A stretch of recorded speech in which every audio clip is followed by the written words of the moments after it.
বিসমিল্লাহির রহমানির রহিম।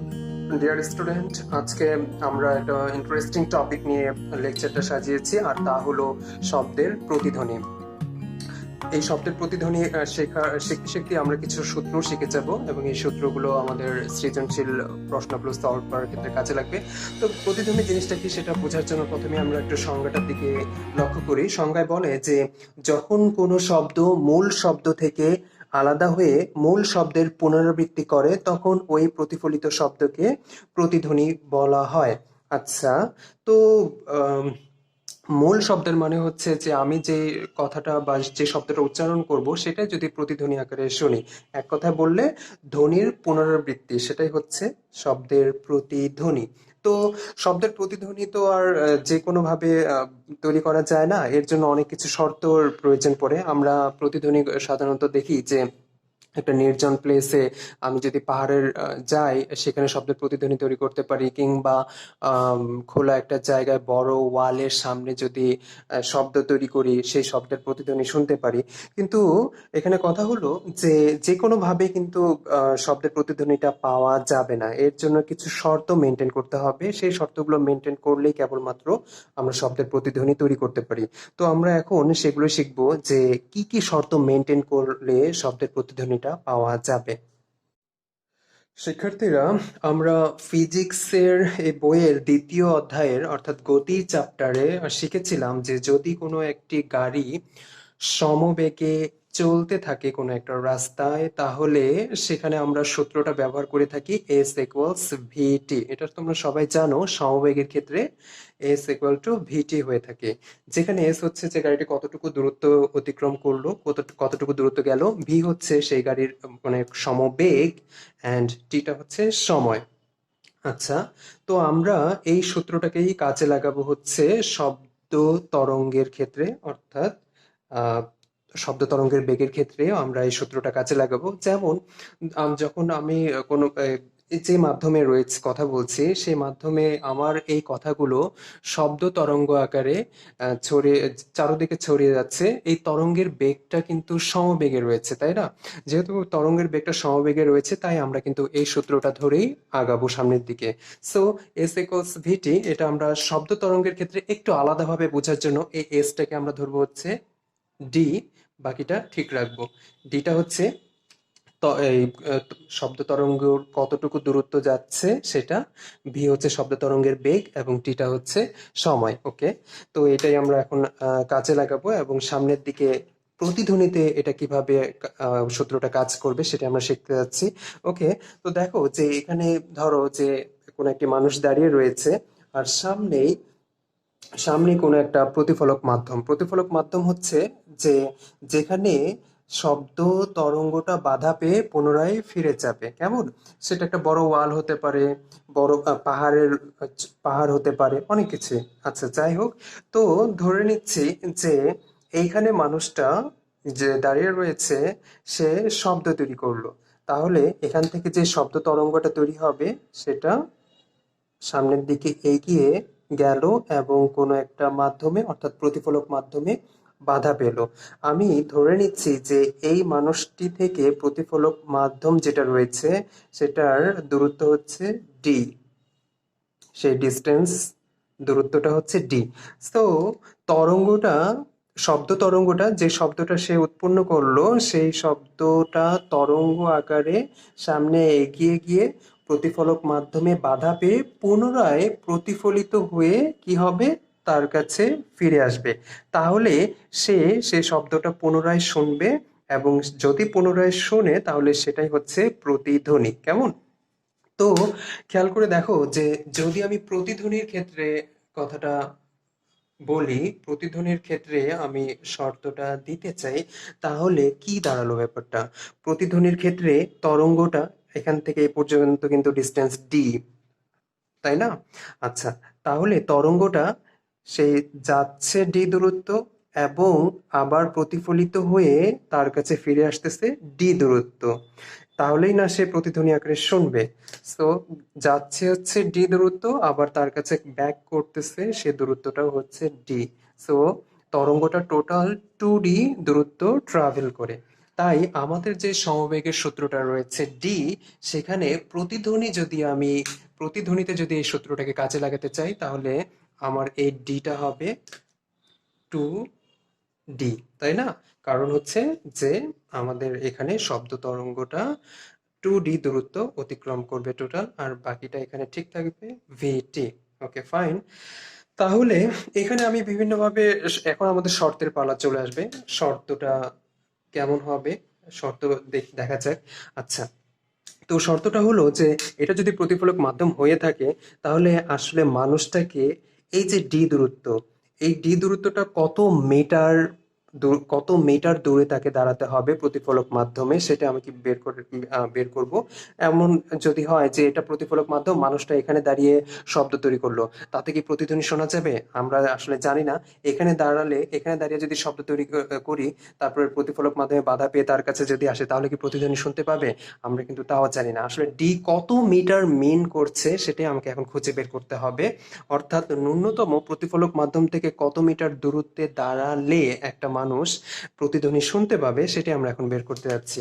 ওকে, এই পরের লাইনে আমরা যাব এখন 2D। ডিটাকে বাম পাশে রেখে টুটা পাশে ভাগ হয়ে যাবে VT/2। ওকে, তো এই হলো আমার একটা সমীকরণ। দেখো ডি এর মানটা কিন্তু বের হয়ে গেলে আমরা বুঝতে পারবো যে প্রতিধ্বনির শোনার জন্য আসলে কত মিটার দূরত্বে দাঁড়াতে হবে প্রতিফলক মাধ্যম থেকে একটা মানুষ কত মিটার দূরে দাঁড়াবে। তো এখানে হচ্ছে শব্দ তরঙ্গের বেগ, আর এই টি নিয়ে আমি আসলে এখন অনেক কথা বলবো। /2, এই টিটা আসলে কি, অনেক ইন্টারেস্টিং একটা ব্যাপার। এই টিটা নিয়ে এখন আমার কিছু কথা বলতে হবে। এটি হচ্ছে যে ন্যূনতম একটা সময় নির্দেশ করে। এই ন্যূনতম সময়টা কি সেটা একের পর এক আমি বলে যাচ্ছি, খেয়াল করো শিক্ষার্থীরা। এইটি বোঝার জন্য আমাদের দুইটা টার্ম আমি তোমাদেরকে বোঝানোর চেষ্টা করব। সেটা হচ্ছে যে দর্শানুভূতির স্থায়িত্ব কাল জিনিসটা কি এবং শব্দানুভূতির স্থায়িত্ব কাল জিনিসটা কি, এই দুইটা বুঝলেই টি এর গুরুত্বটা তোমরা বুঝে যাবে। সো আমি প্রথমে দর্শানুভূতির স্থায়িত্ব কাল জিনিসটা কি সেটা আমি বোঝানোর চেষ্টা করব। দর্শানুভূতির মানে বোঝানো হচ্ছে যে দর্শন, অর্থাৎ আমরা যা দেখছি, সে তা আমরা যা দেখবো বা যা দেখছি, সেই ঘটনাটা দেখার স্থায়িত্বকাল আমাদের মস্তিষ্কে কতটুকু পর্যন্ত ধারণ করতে পারে সেটাই আমরা এখন বোঝার চেষ্টা করব। তার পরবর্তীতে শব্দানুভূতির স্থায়িত্বকালটা বুঝবো। এই দুইটা বুঝলেই আমরা টি এর গুরুত্বটা বুঝে যাব। সো প্রথমে হচ্ছে দর্শানুভূতির স্থায়িত্বকাল জিনিসটা কি। শিক্ষার্থীরা, এই গরম থেকে বাঁচার জন্য তোমাদেরকে ঠান্ডা করার জন্য অ্যাকচুয়ালি ফ্যানের ব্যবস্থা করেছি। এখন আমার লেকচার শুনবে আর ফ্যানের বাতাস খাবে এবং ঠান্ডা থাকবে। আসলে তা না, আমি দর্শনানুভূতির স্থায়িত্ব কালটা বোঝার জন্যই এই ফ্যান দিয়ে উদাহরণটা দিব। আসলে উদাহরণটা কেমন হতে পারে প্রথমে দেখা যাক। ধরো তোমার সামনে আমি একটা বস্তু হাজির করলাম, এই যে ডাস্টার। এই ডাস্টারটা যদি আমি সরিয়ে নেই, আমার মস্তিষ্ক 0.1 সেকেন্ড পর্যন্ত ডাস্টারটার উপস্থিতি আমার মস্তিষ্কে কিন্তু থেকে যায়, সেই দৃশ্যটা থেকে যায়। অর্থাৎ আমি ডাস্টারটা তোমার সামনে হাজির করলাম, তারপরে সরিয়ে নিলাম, আমার মস্তিষ্কে 0.1 সেকেন্ড পর্যন্ত সেই মেমোরিটা থাকে। কেমন? আচ্ছা, আরেকটু যদি আমি ক্লিয়ার করি, দেখো যে এই ফ্যানের আমি তিনটা ডানা দেখতে পাচ্ছি, তাই না? এই ডানাটার দিকে খেয়াল করো, এই ডানাটার দিকে। এই ডানাটা যদি তার অবস্থান থেকে সরে এই অবস্থানে আসে, দেখো এই অবস্থান থেকে সরে এই অবস্থানে আসবে এইভাবে। সে যদি এই অবস্থান থেকে সরে এখানে আসতে কমপক্ষে 0.1 সেকেন্ড সময় দেয়, তাহলে আমার মস্তিষ্ক তার অবস্থানের পরিবর্তনটা ধরতে পারবে, অর্থাৎ বুঝতে পারবে। কিন্তু যদি এমন হয় যে তার এই অবস্থান থেকে এই অবস্থানে আসতে সে 0.1 সেকেন্ডেরও কম সময় নেয়, তাহলে আমার মস্তিষ্ক এই ঘটনাটা ধরতে পারবে না এবং বুঝতে পারবে না। এই ডানাগুলোর অবস্থানের পরিবর্তনটা বুঝতে পারবে না। তুমি দেখো যে এইখানে আমি ডানাগুলো এখন গুনতে পারছি। 1, 2, 3, তিনটি ডানা রয়েছে, আমি গুনতে পারছি। দেখো আমি এখনো গুনতে পারছি, তিনটি ডানা রয়েছে, এখনো গুনতে পারছি, তিনটি ডানা রয়েছে। তার মানে কি যে এই ডানাটা তার পরবর্তী অবস্থানে যেতে কমপক্ষে 0.1 সেকেন্ড সময় নিচ্ছে বা তার বেশি সময় নিচ্ছে, অর্থাৎ 0.1 সেকেন্ডের বেশি সময় নিচ্ছে তার এক অবস্থান থেকে আরেক অবস্থানে আসতে। 0.1 সেকেন্ডের বেশি সময় নিচ্ছে বিধায় আমার মস্তিষ্ক বুঝতে পারছে তার অবস্থানের পরিবর্তনটা, অর্থাৎ ধারণ করতে পারছে। কিন্তু যদি এমন হয় যে দেখো আমি স্পিড আরেকটু বাড়িয়ে যদি দেই, এখনো আমি গুনতে পারছি, তার মানে 0.1 সেকেন্ডের বেশি সময় নিচ্ছে। কিন্তু এবার খেয়াল করো তো, এবার গণো তো, এবার কিন্তু গুনতে পারছি না, এবার কিন্তু গুনতে পারছি না। তার মানেটা কি দাঁড়ালো? অর্থাৎ এই ডানাটা তার এই অবস্থান থেকে তার পরবর্তী অবস্থানে যেতে 0.1 সেকেন্ডেরও কম সময় নিচ্ছে বিধায় আমার মস্তিষ্ক এই অবস্থান থেকে পরবর্তী অবস্থানে যে আসলো সেটা ধারণ করতে পারে না। অর্থাৎ ধারণ করতে পারে না বিধায় আমরা বুঝতে পারি না যে এখানে ঘটনাটা কি ঘটছে। অর্থাৎ আমি এই মুহূর্তে 1 2 3 ডানা গুনতে পারছি, এই মুহূর্তেও গুনতে পারছি, কিন্তু ঠিক এই মুহূর্তে কেন গুনতে পারছি না, তার কারণটা হলো যে মস্তিষ্ক ফ্যানের ডানাগুলো 0.1 সেকেন্ডেরও কম সময়ের ব্যবধানে তার অবস্থানগুলো চেঞ্জ করছে প্রতি মুহূর্তে, বিধায় আমার মস্তিষ্ক ক্যাচ করতে পারে না, বিধায় আমি এই অবস্থায় ডানাগুলো গুনতে পারি না। সো এই ক্ষেত্রে দর্শনাবর্তীর স্থায়িত্বকাল হলো 0.1 সেকেন্ড, বলতে বোঝায় যে কোনো একটা ঘটনা ঘটার পরবর্তী ঘটনাটা আমার মস্তিষ্ক বোঝার জন্য কমপক্ষে আমার মস্তিষ্ককে 0.1 সেকেন্ড সময় দিতে হবে। 0.1 সেকেন্ড সময় যদি না দেওয়া হয়, অর্থাৎ 0.1 সেকেন্ডের কম সময়ের মধ্যে যদি আরেকটা ঘটনা ঘটে যায়, তাহলে আমার মস্তিষ্ক সেই ঘটনাটা নিতে পারবে না। সো দর্শনাবর্তীর স্থায়িত্বকাল হচ্ছে 0.1 সেকেন্ড। কোনো একটা বস্তুকে তার অবস্থানের পরিবর্তন অথবা একটা দৃশ্য থেকে আরেকটা দৃশ্য বোঝার জন্য কমপক্ষে আমার মস্তিষ্ককে 0.1 সেকেন্ড সময় দিতে হবে। এটি হচ্ছে দর্শনাবর্তীর স্থায়িত্বকাল। এবার আমি বোঝাবো শব্দানুভূতির স্থায়িত্বকাল জিনিসটা কি। শিক্ষার্থীরা, এবার আমরা বুঝতে যাচ্ছি যে শব্দানুভূতির স্থায়িত্বকাল জিনিসটা কি সেটা আমরা বুঝবো। এটা শব্দানুভূতির স্থায়িত্বকালটা হচ্ছে যে আমরা যখন কোনো কথা বলতে থাকি, যেমন এই যে আমি কথাগুলো বলছি এবং আমার কথাগুলো যে শুনবে, আমার প্রত্যেকটা শব্দ, একটা শব্দ থেকে আরেকটা শব্দ এর মাঝে 0.1 সেকেন্ড কমপক্ষে ব্যবধান থাকতে হবে। অর্থাৎ কোনো একটা শব্দ আমাদের মস্তিষ্কে যাওয়ার পরে মস্তিষ্ক সেটা 0.1 সেকেন্ড পর্যন্ত ধারণ করে। তারপরে আমি যদি একটা শব্দ থেকে আরেকটা শব্দ উচ্চারণ করার মাঝে 0.1 সেকেন্ড সময় ব্যবধান রাখি, তাহলে কেবলমাত্র আমার কথাগুলো বোঝা যাবে। আর যদি 0.1 সেকেন্ড সময়েরও কম সময় আমি ব্যবহার করি একটা শব্দ থেকে আরেকটা শব্দ উচ্চারণ করতে, তাহলে কিন্তু আমার কথাগুলো বোঝা যাবে না। আমরা তাহলে 0.1 সেকেন্ড এটা আমাদের জন্য খুবই গুরুত্বপূর্ণ একটা ইনফরমেশন হয়ে দাঁড়িয়েছে। সো শব্দানুভূতির স্থায়িত্বকালটা এটা আরেকটু ভালোভাবে বোঝার জন্য আমি এখানে কতগুলো সংখ্যা লিখেছি। 1 2 3 4 5 6 7 8 9 10। আমি এই সংখ্যাগুলো উচ্চারণ করব বিভিন্ন স্পিডে, বেগে আমি উচ্চারণ করব। তোমরা একটু খেয়াল করবে, দেখো যে আমি প্রথমে উচ্চারণ করলাম 1 2 3 4 5। প্রত্যেকটা শব্দই কিন্তু স্পষ্টভাবে তোমরা কথাগুলো বুঝতে পারছো। এবার স্পিড একটু বাড়িয়ে দেই, 1 2 3 4 5। এবারও তোমরা বুঝতে পারলে। তার মানে হলো একটা শব্দ থেকে আরেকটা শব্দের মাঝখানে আমি মিনিমাম 0.1 সেকেন্ড সময় ব্যবধান রাখছি, কিংবা তারও বেশি রাখছি। এবার খেয়াল করো, 1 2 3 4 5 6 7 8 9 10। এইবারও কিন্তু তোমরা স্পষ্ট বুঝতে পারলা। তার মানে হলো যে প্রত্যেকটা শব্দের মাঝে আমি 0.1 সেকেন্ড কমপক্ষে সময় রেখেছি।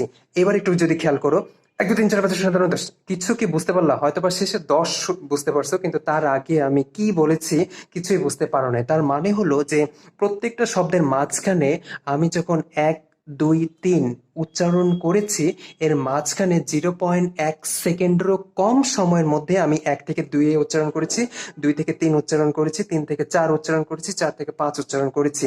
0.1 সেকেন্ডের কম সময়ে ব্যবহার করেছি বিধায় মস্তিষ্ক সেটা বুঝতে পারলো না যে একটা শব্দের পরবর্তী শব্দটা আমি 0.1 সেকেন্ডের কম সময় ব্যবহার করেছি বিধায় মস্তিষ্ক সেটা ধারণ করতে পারে না। আশা করি তোমরা বুঝতে পারছো যে 0.1 সেকেন্ড এটা কি মিন করছে। যদি কোনো একটা শব্দ থেকে আরেকটা শব্দ আমি শুনতে চাই, তাহলে তার মাঝে অবশ্যই কমপক্ষে 0.1 সেকেন্ড সময় দিতে হবে। যদি একটা দৃশ্য থেকে আরেকটা দৃশ্য আমাদের মাঝে আনা হয়, তাহলেও আমাদেরকে কমপক্ষে 0.1 সেকেন্ড সময় দিতে হবে। সো এই 0.1 সেকেন্ড হচ্ছে দর্শনানুভূতির স্থায়িত্বকাল কিংবা শব্দানুভূতির স্থায়িত্বকাল। আমরা শব্দের বেগ ব্যবহার করার জন্য এই টিটাকে বলবো শব্দানুভূতির স্থায়িত্বকাল, অর্থাৎ এই টি এর মানটা হবে 0.1 সেকেন্ড। মিন দ্যাট আমি যদি প্রতিধ্বনি শুনতে চাই, তাহলে আমি যেই শব্দটা উচ্চারণ করব ঠিক এই জায়গায়, সেই শব্দটা উচ্চারণ করার পরে আমাকে কমপক্ষে 0.1 সেকেন্ড সময় দিতে হবে পরবর্তী শব্দ উচ্চারণ করার জন্য। আমাকে 0.1 সেকেন্ড সময় দিতে হবে। তাহলে এই 0.1 সেকেন্ডের ঘটনাটা কি ঘটবে? ধরো আমি উচ্চারণ করব যে আমি ফিজিক্স পড়াই, এটাই আমি প্রতিধ্বনি হিসেবে শুনতে চাই। তাহলে আমি যখন বলবো তারপরে 0.1 সেকেন্ড সময় দিয়ে তারপরে ফিজিক্স বলতে হবে, তারপরে 0.1 সেকেন্ড সময় দিয়ে পড়াই বলতে হবে। এই 0.1 সেকেন্ডে কি ঘটনাটা ঘটবে?